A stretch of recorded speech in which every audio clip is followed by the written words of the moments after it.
Candidate suivante, Alice Ledan. On peut l'applaudir. Son travail de thèse parle de l'impact de la fragmentation de l'habitat et des changements climatiques en forêt amazonienne. La mousse épiphylle Crossomitrium patriciae témoigne. Mais plus simple, terre qui croule n'amasse pas mousse. Est-ce que vous êtes prête? Oui. 3, 2, 1. Comment une mousse peut-elle vous alerter du réchauffement climatique? La mousse, cette plante spongieuse qui envahit les jardins. Pas facile d'imaginer qu'elle puisse nous être utile. Et pourtant, la clé du secret réside dans leurs gènes. Situation. Chacun de vous est une mousse. Ensemble, vous formez ce qu'on appelle en biologie une population.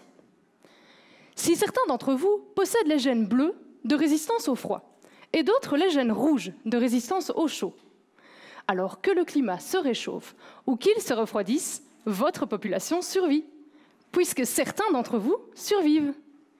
Si par contre, vous ne possédiez tous que les gènes bleus, alors en cas de réchauffement, c'est toute votre population qui meurt. On parle d'extinction. Et donc, au plus votre population possède de gènes différents, au mieux vous résistez à n'importe quel changement.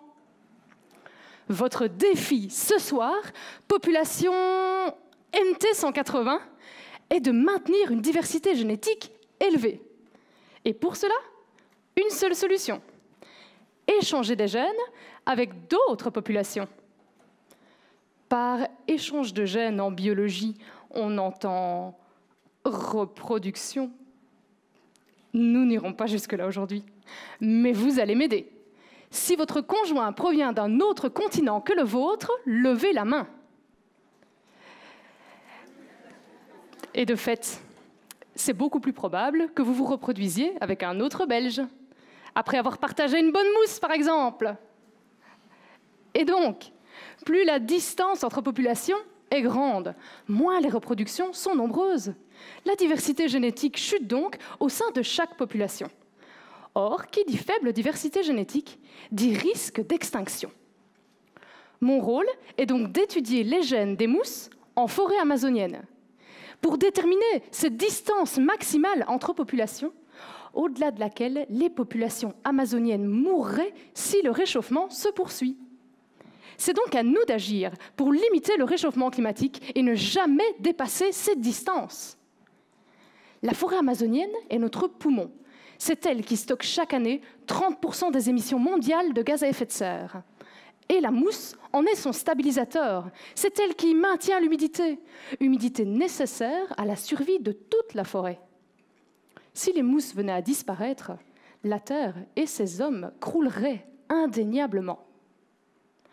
Au final, les mousses, c'est comme des grands-parents. Elles sont les témoins de tout ce qu'elles ont traversé dans leur vie et elles nous aident à prendre les bonnes décisions pour notre futur. Merci.